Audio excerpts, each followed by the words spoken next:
Well, welcome, Dr. Robert Booy, to Global Travel Media. I mean, you are a bit of a media star, I have to say, because I see you on Sunrise occasionally with David Koch and so on, having a chat. And I have to say, my wife says you're the only man that makes any sense on there. And I don't mean the rest of Sunrise, but in relation to COVID. And, you know, I've become sort of tired of listening to all these proclaimed specialists on COVID, qualified by Facebook, innuendo, rumor, and more. And don't you love those conspiracy theorists that believe it doesn't exist at all? We have a neighbor who claims that every time they do a swab on you, they put a microchip in your nose. But there you go. And then we've got the anti-maskers and the anti-vaxxers and so on. But you live, breathe, sleep infectious diseases and so on. And you've That's true. Yeah, and you've got a very, I mean, what's the word I'm looking for? Respectful, I suppose. You're a leader in your field and your CV is quite amazing, including the National Centre for Immunisation Research and Surveillance. And if I was just to go through your resume, it would take me about 20 minutes. But you've been involved with a plethora of organisations too, and you're chair of several of them. So we're very, very lucky to have you here in Australia. So highly experienced in this particular disease now as well, which makes it more relevant, I suppose, to us. But as you're aware better than anybody, one industry that's been hit particularly badly by COVID is tourism and travel, and it's varying wide-ranging sectors. And Robert, I think we could probably talk all day about tourism and domestic tourism and all that sort of stuff. But I sort of want to focus, if we possibly can, at this chat about international outbound travel and cruising. But first of all, international outbound travel. I mean, you've got some very clear views and lots of knowledge. And I think actually, to be fair to, I can't remember who it was this morning, a politician, I think it was Dan Andrews, actually said, don't listen to politicians, listen to the specialists, you know, and the doctors. So do you think the government made the right decision in banning international outbound travel? And is that decision still the correct decision now? Well, the situation is really dynamic, thankfully, because so many of us do want to travel. So many of us have good friends and really close relatives that we want to see. Yeah. And of course, places to visit. We do need the constraints that we've had. We locked down at the end of March last year in Australia, and we prevented COVID from rushing in to cause a pandemic, epidemic in Australia.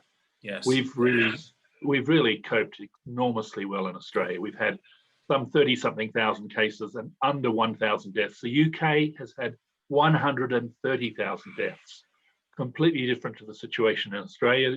The UK is an island like Australia, but it's so close, you can swim the channel if you're a good enough swimmer. Yeah. So the measures taken were really good, but we are moving through various phases now where more and more will be able to travel. People are already traveling for business, important meetings. Yeah. But we're going to enable people to travel, see their relatives, especially if they're, you know, unwell or unseen for months and years, to see close friends and to do the tourist things that we all love to do. Scott Morrison today, the Prime Minister, has announced some changes. I mean, okay, it is a plan, inverted commas, but there's no timing around it yet. But it includes that potential of being able to travel to see your families and so on. But when do you believe that international outbound travel might start? I mean, is it tied to the vaccinations, or is it tied to the amount of people that are ill or are affected? Well, it's tied to two main things. They are politics and science. And the two have to interact and work out a way that we can start traveling again soon. The science is that we need at least 50% of people vaccinated at a very minimum to stop outbreaks. At 50%, we would not have herd immunity, but what we would have is any outbreak would be short and it would be small numbers. And so we will get to a point where that's manageable. And the politicians will listen to the public and they'll be influenced by opinion. They need to be influenced by scientific opinion. And what we're learning as we go along is how to better manage this problem. Even though it's becoming more transmissible, even though the Delta strain is a problem, we're also learning in real time that perhaps it's less severe. And it was always known that the second wave might be worse than the first and the third might be just as bad. But we're getting to a point around the world where in some countries, you're getting just as many cases, but far fewer deaths. And this is what viruses do. As they mutate, they're prone to getting more transmissible, and cruise ships, of course, are a problem for norovirus, and we don't want a transmissible virus on a cruise ship, but they're becoming less severe. So they may well become tolerated in 6 to 12 months at the earliest, but in 6 to 12 months, the virus might be becoming more and more like influenza. Bad for some people, but for most people, not too bad. Yeah, absolutely. I mean, this 50%, this magical 50%, which you've quoted quite rightly, with the current track, I mean, how long do you think it might take us? I'm not asking you for a cast in stone figure, but the way we're going now, and the vaccination levels are increasing, aren't they? So things are getting better, and younger people are beginning to say, to hell with this, I'm going to have the AstraZeneca and so on. I mean, I've had my first AstraZeneca, I'm getting a second one next week, and I've been fit as a fiddle, So how long do you think that might take? Well, we're at the beginning of July right now, and I think it'll take 3 months minimum to get up to 50%, but we're accelerating. Right now, we've just accelerated from 750,000 to 1 million doses a week. We need to get up to 1.5 million per week within the next month or two, and in September to 2 to 3 million doses per week. And then we can have most people offered vaccine who are adults and at risk by Christmas. So to get the herd immunity level, no one knows quite what it is, but it's probably 75 to 80%. So to get to there, we could be getting close by November, December, but the 50% level where transmission is much, much lower, but there's still occasional small outbreaks, could be reached by September, October. And this is something that I've said from the beginning, and I've heard you say it, is something we're going to have to live with, exactly as we've lived with flu and other contagious diseases and so on. So in terms of the vaccinations themselves, can you clarify something for me, which I'm just bringing in from left field, I suppose, in a sense, okay? When you get the vaccination, does it prevent you getting COVID, or does it make it less likely to, or is it just that if you get it, you don't get it as bad? Yes, well, the simple answer is most of those things. First of all, it stops you getting severe disease, hospitalization, and death at a very high level. It's not perfect. There are vaccinated people who've died, but it's a much, much smaller percentage of people who are vaccinated who catch COVID. You can and catch it severely. However, you can catch it mildly. The risk of catching it mildly is about half. And the risk of passing it on is, again, about half if you've got mild infection. So what happens is that your immunity stops the virus causing much problems in your body and your lungs. And by doing that, you have fewer symptoms, you're less likely to cough and breathe it out. And furthermore, you control the virus so that less of it grows in your body, and you're less likely to shout and cough and whatever else to pass it on. So transmission is reduced by at least a half, and perhaps more, and severe disease is reduced dramatically. And one thing's for certain as well, I mean, nobody wants to get COVID. And secondly, anybody who thinks that COVID is, something that they don't want to worry about, don't want to get long-term COVID either, because apparently that's pretty disastrous. That's a good point. I've got a good friend in his 50s in Oxford in England who had long COVID for over 6 months, and it affected him with fatigue and cough. It was not nice. No, it's not nice. Well, look, let's move across to cruising. So we'll sail across the ocean a little bit now. Now, Ruby Princess scenario in Sydney, it's a long time ago. We knew very little, not about COVID itself, but, about what was going on and so on. And we know a lot more now. Do you have any views on that? And it appears to be very high on the government's agenda, in the back of their mind. I keep on hearing that from government departments. Oh, well, they're scared of Ruby Princess. What are your views about all that? A lot was learned from the Ruby Princess, and people were doing their best, but they had limited information and the communication levels were not as good as they might be. So responsibility was taken by people whose personal lives were somewhat ruined because they'd worked very hard on the problem at the best they could, and things went wrong. So the Ruby Princess has taught us a lot, and public health is even better, far, far better now than it was back then, when they were doing a pretty good job but could have done better. What will happen in the future is that we'll go back to cruising. It's already being done in parts of the Northern Hemisphere actively and successfully. We need to have a high rate of vaccination, and one way of ensuring that is you can't cruise without a vaccine certificate, vaccine passport. Absolutely. What's more, you can take these things that are being widely used in the UK called lateral flow antigen tests. That's simply the same as a pregnancy test. So you can do it yourself in your own bedroom, and you, instead of taking a urine sample, you take a nose and throat swab. And within 30 minutes, you can know with 2 bars on an instrument that you're infected or not. Are these the tests that the Australian government banned? They have not approved them yet. That's it. They're widely approved in the UK, and they're spending tens of millions on distributing them. School teachers and school students I know in the UK are using these tests twice a week to ensure they're not infected, and so that no one comes to school if they've got symptoms, or if they've got, even if they don't yet have symptoms, but they have a positive test. So the same could be done in cruising to make it much more amenable to getting people back out there and travelling and seeing the sights. Any reason do you think why the Australian government hasn't approved them yet? Yes, there's a simple reason why Australia is not needing to use it. It's called prevalence. And prevalence means how common is the problem in our society? How much COVID is there out there? And literally, we've got, less than 100 or 200 cases.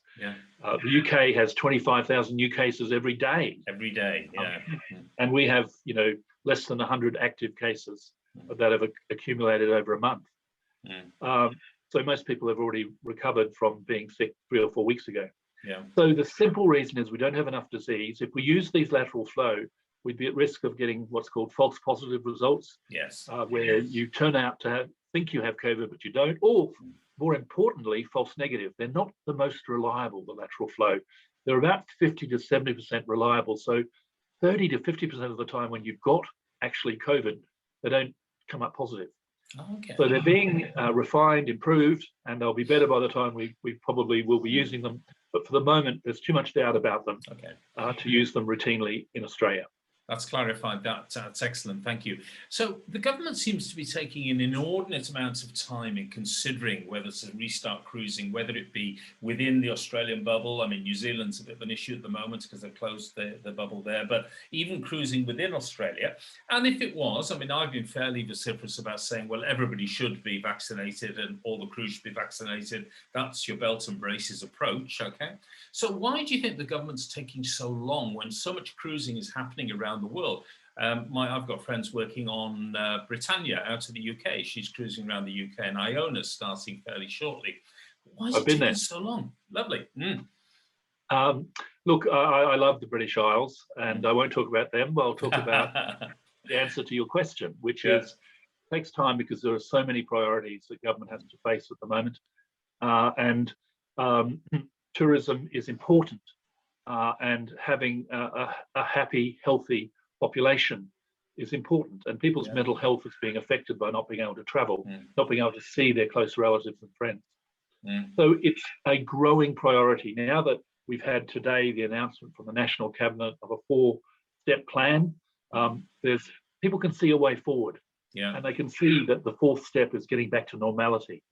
And so it's coming. We have to be patient, but that doesn't mean we stop advocating for common sense, appropriate, positive things to do, looking after each other, doing all we can to get out of lockdown because we obey the rules, we do our QR codes, we wash our hands, we wear our masks. But all that could be over in a few months' time. And what we could be in a state, let me say more clearly, we're hopefully getting within a few months to no more lockdowns. That's the first thing. They're really annoying and difficult. But we may still maintain, and as part of cruising, wearing a mask, keeping a distance, washing your hands. And all those things are simple. We can do them. And we could get on with life and enjoy life, doing things like seeing our friends and family. Yeah. Do you think the Ruby Princess scenario sort of scared the government a bit, and they're still a bit scared about that and thinking, oh, well, you know, if we open the gates or the doors to ships, then we could have another Ruby Princess, and the impact that could have on our health services and so on? Yeah, the Ruby Princess scared a lot of people, the public, the professionals, the health professionals, and the government. And it was unfortunate that it happened. I'm not going to try and apportion blame. I think some people working incredibly hard to solve that problem, and they got there. Correct. Yeah. And a few people got very sick, and some of them died. Yes. And that's a tragedy. Yeah. So the Ruby Princess was frightening, but we've learned from it. Yeah, excellent, good. Well, here's the crystal ball gazing now. The government has just extended the biosecurity determination, including the ban on cruising and international travel, till September 17. Apparently they'll be reviewing before then, before September 17, but Carnival Corporation, for example, has just extended their operational pause to December 17. So that makes me, being the cynic a little bit, although I'm a highly optimistic person, to think, you know, is that going to be the point at which where cruising may get going again? Or is there a chance it might start in September? Any views? Somewhere between September and December, I would have thought. The thing about planes is you're on them for a shorter period. And even though you're shoulder to shoulder, you're wearing a mask and they're circulating the air like crazy. And you take all the other precautions. Being on a cruise ship is a longer period. Potentially more crowding, and so they treating it as a slightly increased risk, and you can understand why. So what about I mean, in terms of domestic and cruising within the bubble, I mean, have you got any views on that? Just going over what you said before, just to clarify. I'm actually quite hopeful about domestic cruising starting within the next 2 or 3 months. I think that the risk is very low in Australia. There's a very low prevalence of COVID infection. There's not very much transmission at all. And once we're out of this current lockdown and the whole country's opened up again, if planes are flying and there's very low levels of disease, why can't cruises happen as well?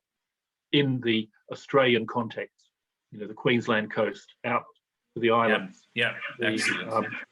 And also northern Western Australia and Darwin. All those places are